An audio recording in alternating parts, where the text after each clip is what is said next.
If you have over $200,000 sitting stagnant in your bank, retirement account, or home equity, then you're literally losing money. On this show, you learn how to get that money working for you consistently and conservatively. Learn to grow your nest egg with your host, Sean Winslow. Let's dive in. What's going on, everyone? I'm Sean Winslow, and this is the Multifamily Money Podcast. On today's Finance Friday episode, I think I alluded to last week, we're going to do something a little different. This is more of a teaching moment from experience, how to pay off your debt 70% faster. That's right, 70% faster. But before I get into it, a little housekeeping here. First, I just want to thank everyone who listens and comes back every week and listens. And I do see it, and I greatly appreciate it. And for those of you that leave a rating and review, that means even more. And for those of you that haven't, I would greatly appreciate if you would do that. That's how we get in front of more ears, in front of more eyes. So if you could just take the time and do that, would be great. And I just want to read off a 5-star review that I received on Apple Podcasts. And it's titled Sean Knows His Stuff. And it's from DJW2323. I have invested with Sean in Greenbrier, and I can tell you he and his team know how to buy and operate multifamily apartment communities. It's great to hear him share his knowledge and experience on a podcast. Well, thank you very much. I do appreciate that. And I would also ask one more thing. If you get any value out of this and you enjoy this podcast, please share it with just one friend. That's all I ask. Just one friend who could get some value out of this as well. And that would be great. All right, so let's get into the show. This is going to be a little different than the normal show. You know, it's one where you're going to want to take some notes. So maybe don't listen to this one while you're driving or running. But if you are, maybe come back and listen again. So as I alluded to, how to pay off your debt 70% faster. And I'm going to tailor this to student loan debt just because that's a huge thing.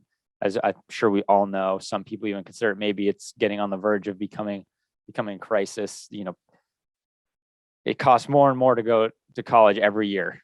And there's a reason for that. And we're going to get into it. But yeah, I'm going to tailor this to student loan debt and how you can pay that off faster.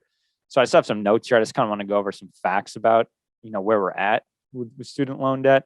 So the average federal student loan debt is about $36,000. So that's per person. And the average private student loan debt is over $54,000. In total, the average student borrows over $30,000. This is going to obviously range if you just went to undergrad or graduate school and beyond. And the total student loan debt outstanding is $1.7 trillion. Yes, trillion with a T. And it grows 6 times faster than our nation's economy. And there's a reason for that. And that's because most student loans are set up as negative amortization loans, or negative AM loans, as they're referred to, meaning that your payment may not cover the entire interest portion that is due every month.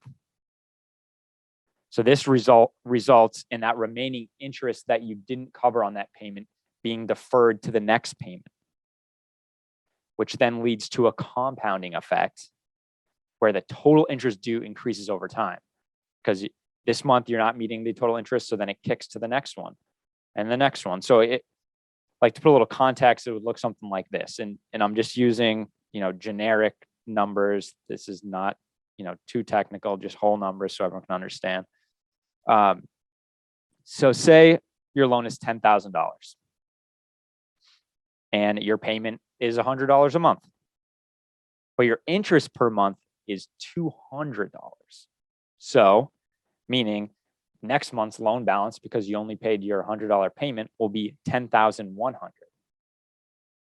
And then the next month you pay $100. Well, it didn't cover the $200. So then another $100 gets added on, and so on and compounding over time. That's why the interest keeps growing, that's why the student loan outstanding amount as a nation keeps growing and growing. Yes, obviously more people go to school and the price of college goes up, but why it's growing 6 times faster than our economy is because this negative amortization loan effect. And it's scary, and most people don't realize this. And it's not surprising because we're not really taught this in school. So it's something that they need to make a change soon. I'm not going to get into that on this podcast, but let's just look at what the average interest rates are right now. Luckily, we're in a period of time where interest rates have compressed and continued to compress, which is great. But if you got in, went to school, say 10 plus years ago, or graduated 10 plus years ago, you might have had a 6+% interest rate, maybe even higher. I know some people that had double digits. But the average undergrad interest rate right now is 3.73%. Graduate is 5.28%, and parent, graduate, and professional, which they call this parent plus. So it's when your parent gets a loan to pay for their child, is 6.28%. And most of these loans are amortized over 10 years. And however, after most students graduate, they will then refinance that debt into 20-year amortization, which what that does is that just drops your monthly payment. So for some students, it can make it more affordable for them to pay, but then it increases, the time you're going to pay it back, thereby increasing the total amount of interest you're going to pay. And that's where these negative am loans really come into effect and can hurt some people. And the purpose of this is not to scare anyone by any means. It's just to educate you. And I just want to share a cool trick that personally I've used, I know other people have used, to pay off this debt so much faster. So let's just take a look at a scenario. Let's say I graduated. I have, that average amount of debt. So I have $36,000 in student loan debt. It's 10-year term amortization. Let's say I have an interest rate. Let's just take an average of the undergrad, grad, and let's just call it 5%. So I have 5% interest rate, and now I graduate. And so that yields a payment of about let's just call it $380. Paying a total interest over those 10 years of $9,800, so $9,800, bringing total debt to $45,820. So that $36,000 debt that I just took out to go to school those last, 4 to 8 years, depending if I went to grad school, now it's, after all said and done, $45,000, nearly $46,000. So another $10,000 I'm paying. Now, let's say after graduating, I decide, I don't really have enough to pay that $381 right off the bat. Graduating and starting my job.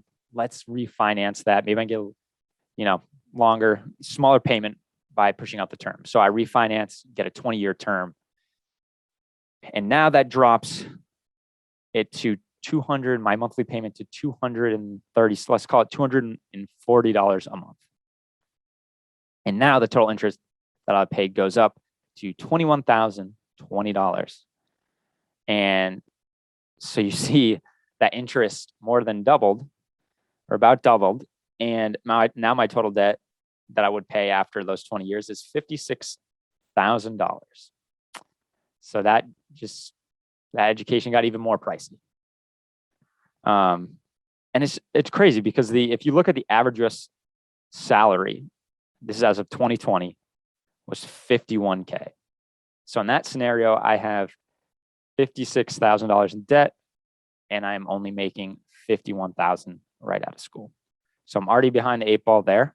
And then say I get married and my spouse has the same situation, and it's doubled.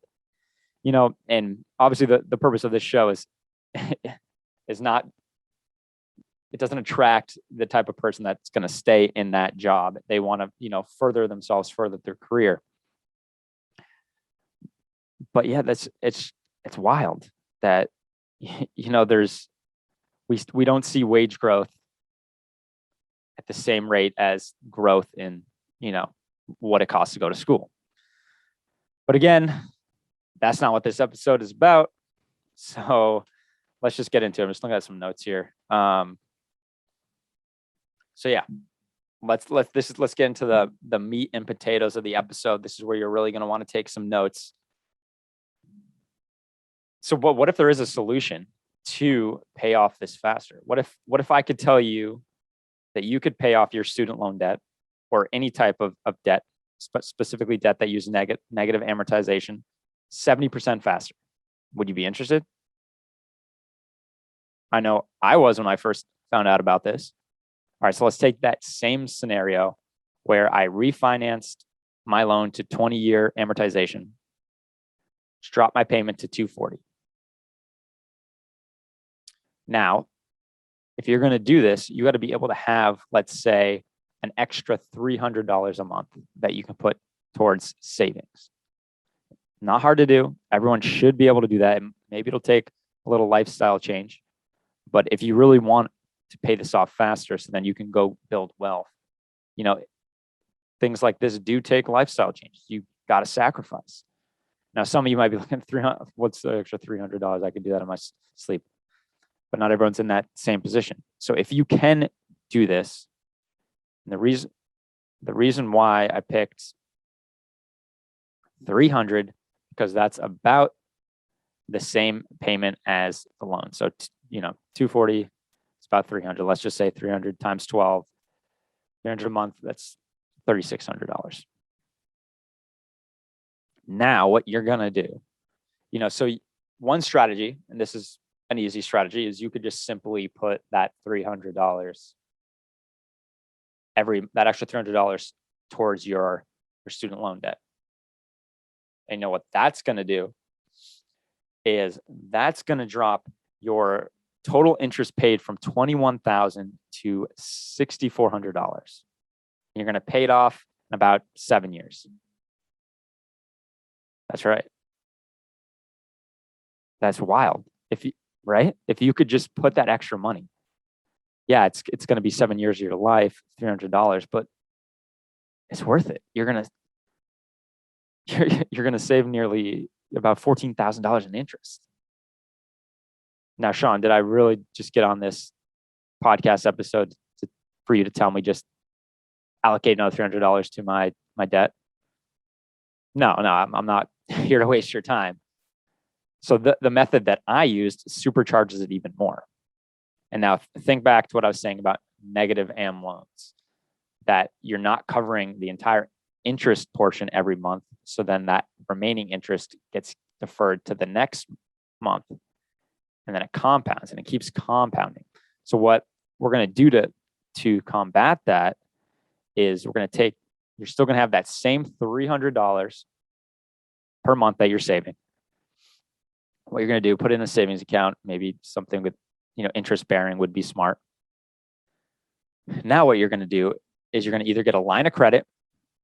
And if you can't get a line of credit, what you can do is get a balance check transfer on a credit card or cash advance on a credit card. So we're going to do the same. We're going to do $3,600. And why $3,600? Because the $300 you're saving a month times 12. And when you get this from your credit card, when you get that cash advance or that balance check transfer, it's usually for a 12-month period, interest free. And so what you're going to do, and obviously, you gotta have good credit helps, right? So this goes back to what I've said many times before. Good credit is so powerful, and it can do so many good things to help you in your financial career. And this is one of them. And so you're going to take that $3,600 that they're going to give you, and you're going to pay your student loan servicer. And what this does is it supercharges your battling against the negative AM on the loan, because you more than pay for the interest over those periods of that year. And then the extra $240 you're paying every month is just on top of that. And that, now you ask Sean, but Sean, now not only did I have $36,000 in student loan debt, but now I have $3,600 in credit card debt. What are you trying to do to me? So this is where that $300 that I was talking about comes into play. You're going to take that $300 and you're going to pay down that credit card every month, $300 a month. By that 12-month period, you're going to have completely paid it off interest free. And then guess what? You're going to do it again. You're going to do it again every year until it's paid off. And you know what happens? You're going to have it paid off in less than 4 years, and total interest paid less than $4,000. Yeah, that's right. Less than $4,000 in interest paid, less than 6 years total. Excuse me, less than 5 years total. Who wouldn't want to do that? And this doesn't just pertain to student loans. You can do this to your car loan. You can do this to a rental property loan. You can do this to your mortgage on your primary residence. I could keep going. You could do this on so many things, but it all depends. Can you save that a little extra? Do you want to? I know I did. I was able to pay it off so fast, and then you can go take that money and invest. And what I would also recommend is once that's paid off, so you were paying $300 to that credit card, and you're paying that $240 to your student loan payment.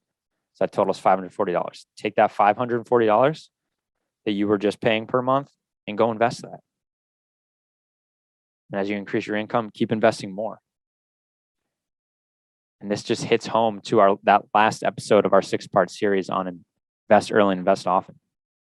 Now, the compounding effect that was going against you in the student loan debt, now it's going to fight for you when you go to invest every month, that $540. And it's really powerful. And you go from paying, less than $5,000, you go from paying $21,000 in interest to less than $5,000 in interest. That's crazy. Not enough people know about this.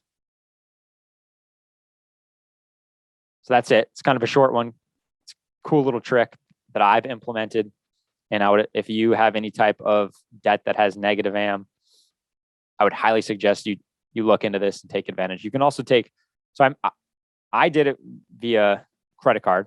You can do it. Usually there's, like a 3% upfront fee. So it's not totally free.